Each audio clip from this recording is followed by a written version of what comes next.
ओम श्री परमात्मने नमः। सर्वकर्माणि मनसा संन्यस्यस्ते सुखं वशी नवद्वारे पुरे देहि नैव कुर्वन्न कारयन् न कर्तृत्वं न कर्माणि लोकस्य सृजति प्रभुः न कर्मफलसंयोगं स्वभावस्तु प्रवर्तते।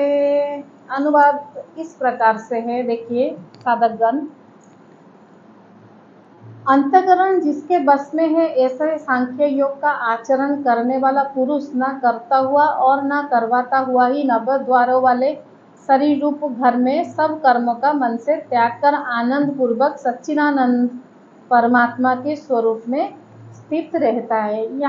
यहाँ पे अंतःकरण जिसके बस में हो, मैंने कई वीडियो में बोला है कि अंतःकरण किस दौरान प्यूरिफिकेशन होता है या शुद्धिकरण होता है, जिस अंतःकरण में राग और द्वेष का वास नहीं होता।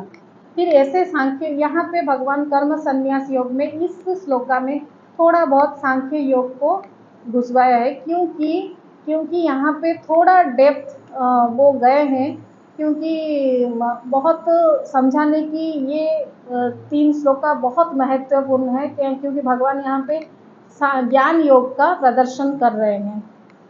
जो पुरुष जो शरीर तो नवद्वार से निर्माण होता है, हम सबको पता है, मगर उस कर्म को मन से त्याग कर जो आनंद पूर्वक सच्चिदानंद घन को परमात्मा के स्वरूप में स्थित रहता है, यानी वो देही भाव को छोड़ देता है, तब जाके वो आनंदमय स्टेज को होता है। जैसे यहाँ पे आप सुनिए, मनुष्य का जो 5 कोश है, अन्नमय, प्राणमय, मनमय, विज्ञानमय, फिर जाके आनंदमय, ये 5 लेयर के बाद जाके वो आनंदमय स्टेज में होता है, जो सूक्ष्म स्थूल और कारण शरीर जो होता है वो।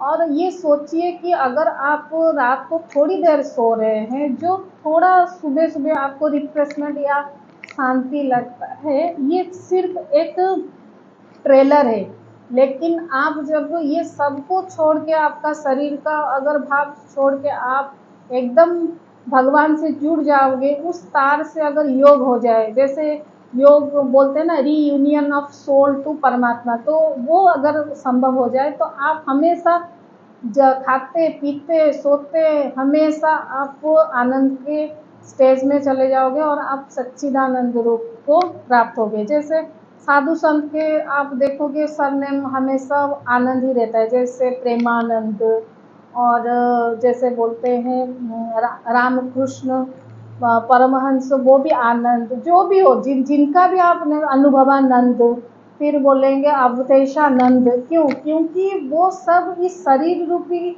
नवद्वार के चक्कर में नहीं रहे हैं, वो अपने जो साधना से और वो इतना पक चुके हैं कि वो आनंद का हर समय अनुभव कर रहे हैं। इसलिए साधु संत को टाइटल ही दिया है, समाज ने दिया है कि वो आनंद से रहे, तो वही यहाँ पे वर्णन किया जा रहा है। फिर नेक्स्ट श्लोका लेंगे, तो यहाँ ये श्लोका थोड़ा डिफिकल्ट है समझने के लिए, लेकिन मैं प्रयास करूंगी कि थोड़ा एग्जाम्पल देके आपको समझाऊं। ना कर्तृत्व ना कर्मणि लोकस्य सृजति, यानी यहाँ पे भगवान जीवात्मा वर्सेस परमात्मा चल रहा है। जीवात्मा किसे कहते हैं, परमात्मा किसे कहते हैं, जीवात्मा के द्वारा क्या कार्य होता है, परमात्मा के द्वारा क्या कार्य होता है। और यहाँ पे पहली बार भगवान प्रकृति का भी वर्णन कर रहे हैं, जो अभी तक नहीं हुआ, वो प्रकृति को भी यहाँ पे इंट्रोड्यूस कर रहे हैं, उसका भी क्या काम है। देखिए, पहले तो आप समझिए, जो जीवात्मा है वो जीवात्मा क्यों बना, क्योंकि वो अविद्या के कारण।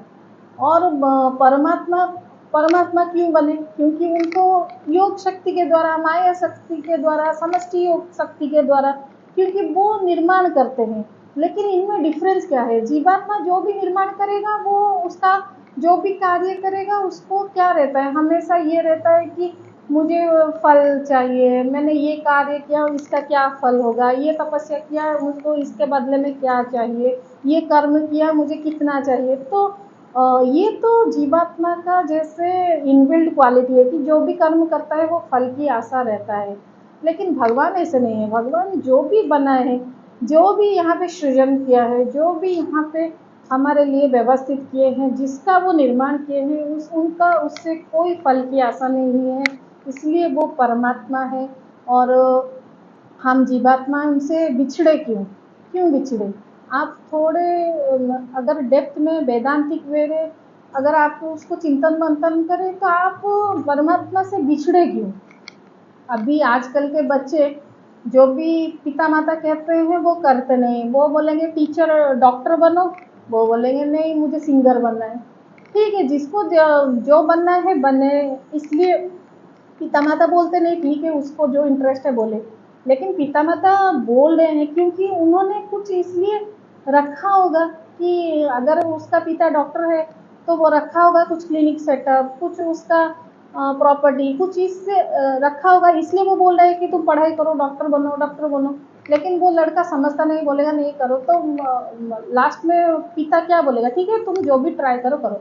लेकिन एक दिन ऐसा होता है कि अगर वो लड़का पास हो गया तो हो गया, अगर वो फेल हो गया जिस लाइन में गया तो वो कहाँ आता है, वो अपने पिता के पास आता है, बोलता है नहीं मैंने इतना टाइम दिया, मुझे बहुत निराश हो रहा है, मैंने बहुत पैसा बर्बाद कर दिया या समय बर्बाद कर दिया, मेरे उसमें होता नहीं। तब पिता क्या कहता है, डोंट वरी मैं हूँ, हमारा सेटअप है, मैं तो पहले से ही कह रहा था तुम ज्वाइन कर लो। तो वैसे ही इस एग्जाम्पल से आप ले लो, हमें क्या ज़रूरत है, क्यों हम परमात्मा से बिछड़े?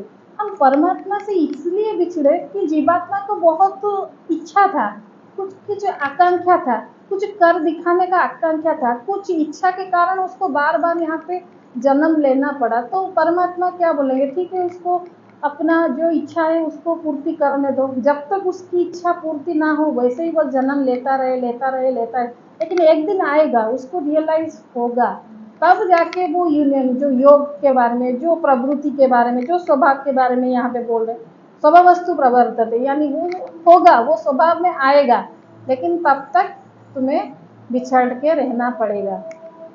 ये बहुत डिफ़िकल्ट श्लोका है और मैंने बहुत छोटे एग्जाम्पल से आपको समझाने का प्रयास किया है। I hope you understand. लेकिन आपको भी थोड़ा जाके भगवत गीता का ये जाके आप खुद को भी थोड़ा देखना पड़ेगा। अगर आप रेगुलर कोई भी साधक देख रहे हो तो ये आप थोड़ा चिंतन मनन मनन जरूर करें, क्योंकि ये श्लोका बहुत डिफ़िकल्ट है।